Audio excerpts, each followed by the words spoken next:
pagi semuanya. Di sini pada kesempatan kali ini kami dari kelompok 1 akan mempresentasikan materi terkait Rapid Application Development.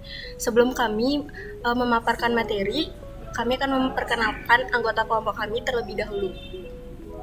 Oke, perkenalkan, nama saya Dwi Andi Vinaswari. Kemudian ada 3 teman saya lagi, yaitu ada Dwi Sugiarta Putra, Angga Widiasa, dan Agus Rudaya.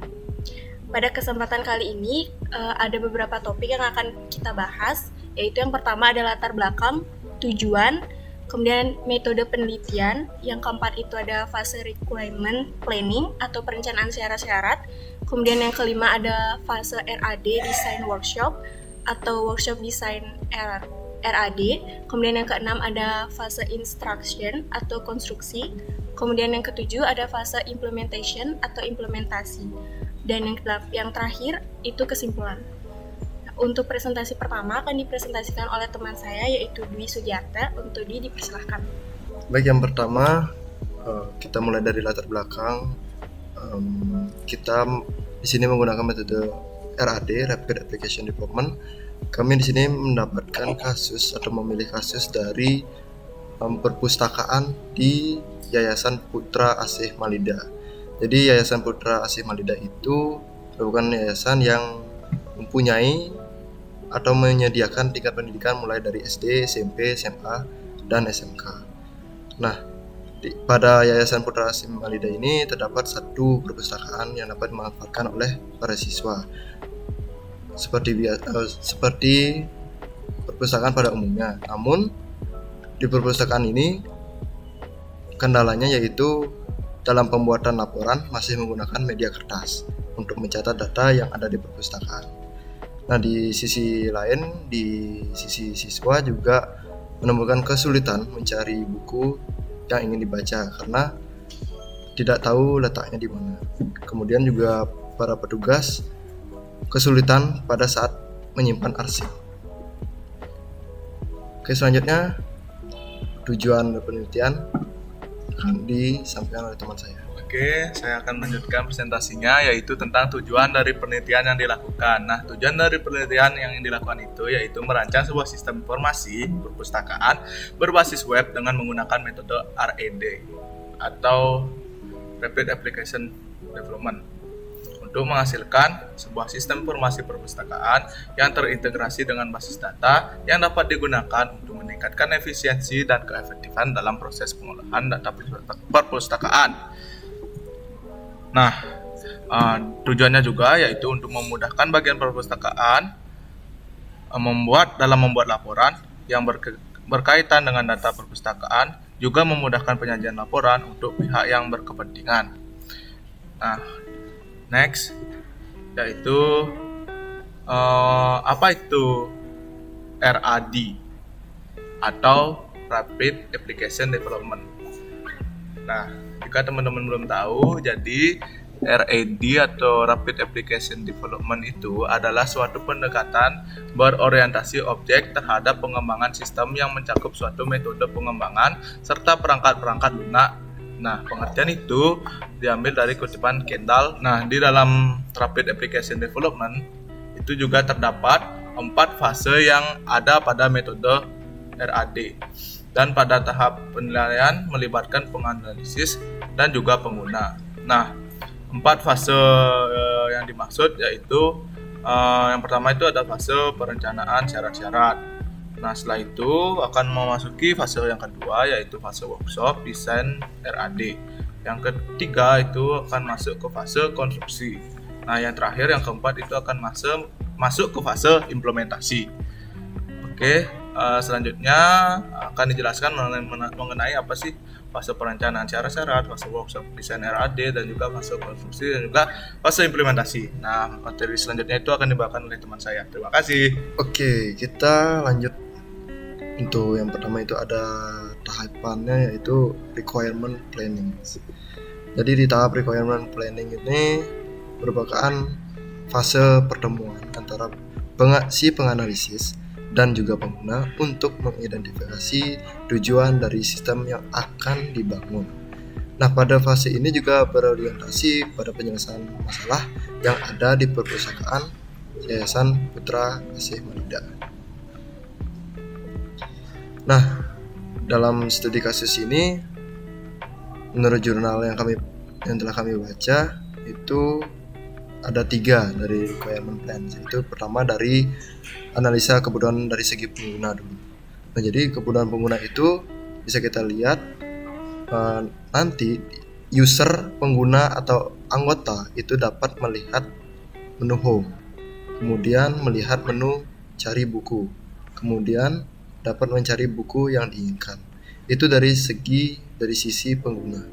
Kemudian di tabel kedua dari analisa kebutuhan sisi admin yang mengoperasikannya, yaitu admin dapat login, mengolah data user, mengolah data anggota, data buku, mengolah data transaksi peminjaman, mengolah transaksi pengembalian, mengolah denda, dapat melihat dan mencetak laporan buku, dapat melihat dan mencetak laporan anggota. Kemudian dapat melihat dan mencetak laporan peminjaman dan pengembalian.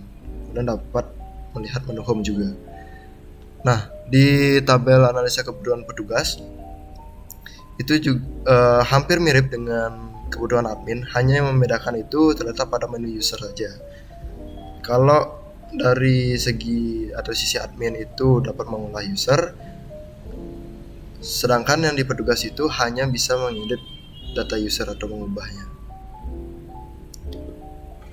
Kemudian untuk selanjutnya RAD Design Workshop akan dijelaskan oleh teman saya. Baik, selanjutnya saya akan menjelaskan fase yang kedua, yaitu RAD Design Workshop. Rapid Application Development ini atau RAD, fase ini merupakan pertemuan antara penganalisis dan pemrograman untuk saling bekerja sama dalam membangun sistem dan menunjukkan representasinya dalam bentuk visual design serta pola kerja kepada pengguna sistem. Selain itu, pada fase ini juga pengguna merespon prototipe yang telah dirancang. Penganalisis dan pemrograman dapat memperbaiki serta menganalisis modul-modul yang dirancang berdasarkan dari respon pengguna tersebut. Selanjutnya, ini ada pada fase RAD Design Workshop, sistem informasi perpustakaan ini menerapkan strategi back-end dan front-end. Back-end ini di sini tuh dikhususkan untuk administrator dan petugas perpustakaan untuk mengelola data perpustakaan tersebut.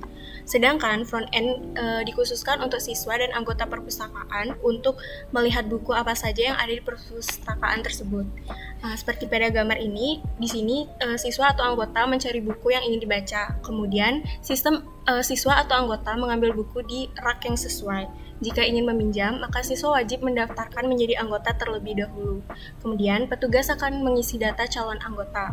Setelah itu, petugas akan mencetak kartu anggota. Barulah anggota membawa buku yang ingin dipinjam dan kartu anggota. Kemudian, administrator atau petugas perpustakaan memasukkan data peminjaman. Petugas mencetak kartu peminjam dan memberikannya kepada anggota. Kemudian, anggota membawa buku dan kartu peminjaman. Selanjutnya, administrator atau petugas perpustakaan memasukkan data pengembalian. Setelah itu melakukan transaksi, petugas bisa mencetak laporan.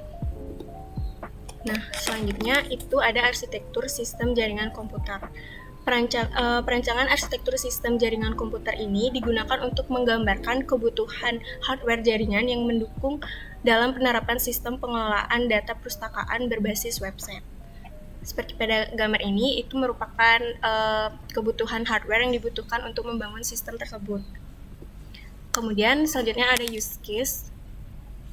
Pada use case ini digunakan untuk memberitahu apa saja yang dapat dilakukan oleh aktor. Nah, dari kedua ini di sini ada 2 use case, yaitu untuk admin dan petugas.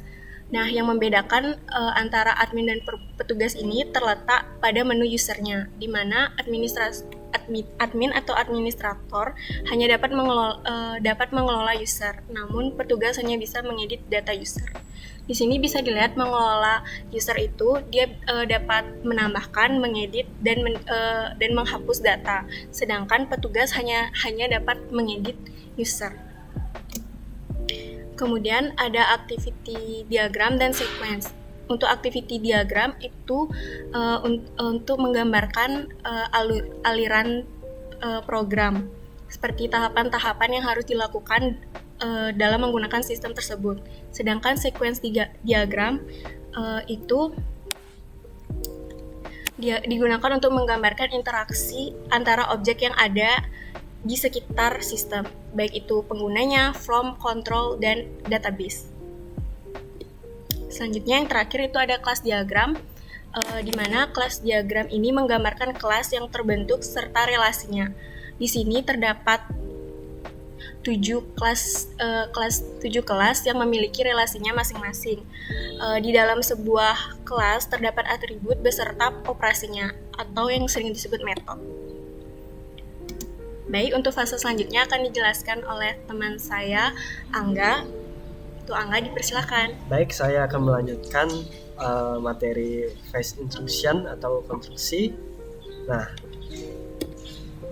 phase instruction atau konstruksi pada fase ini desain yang sudah dibuat, selanjutnya akan dibuat skrip pemrograman. Bahasa pemrograman yang penulis gunakan adalah Java dan MySQL. Baik, materi selanjutnya akan dijelaskan oleh teman saya Agus. Waktu dan tempat dipersilakan. Oke, terima kasih. Nah, sekarang materi selanjutnya yaitu mengenai fase implementation atau implementasi akan dijelaskan oleh saya. Oke, lanjut. Nah, bagaimana itu fase implementasi? Sebelumnya mungkin fase implementasi itu udah sering didengar kan kata-kata implementasi. Nah, fase ini itu penganalisis itu bekerja dengan para pengguna secara intensif selama workshop berlangsung dan merancang beberapa aspek non-teknis yang dibutuhkan. Nah, setelah aspek-aspek itu disetujui dan sistem-sistem dibangun dan disaring, sistem-sistem baru atau bagian dari sistem diuji coba dan kemudian diperkenalkan kepada organisasi tersebut.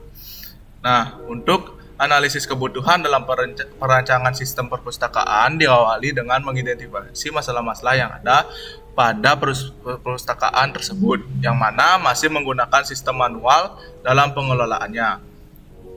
Nah, teknik yang digunakan juga untuk menganalisis kebutuhan adalah dengan cara wawancara dan juga observasi. Nah, dengan wawancara dan observasi ini diperoleh masalah-masalah yang ada sehingga dapat menyusun sistem yang tepat dengan permasalahannya.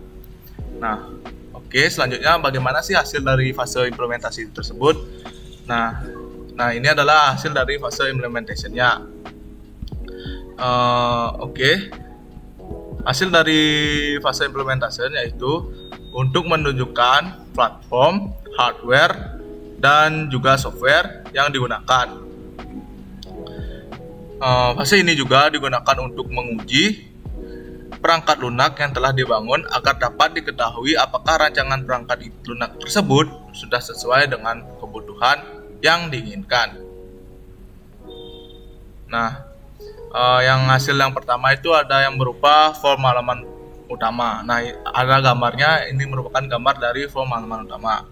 Nah, form halaman utama ini digunakan untuk mengolah data perpustakaan, mulai dari pengolahan data anggota sampai pembuatan laporan. Nah, yang kedua hasilnya itu ada form anggota.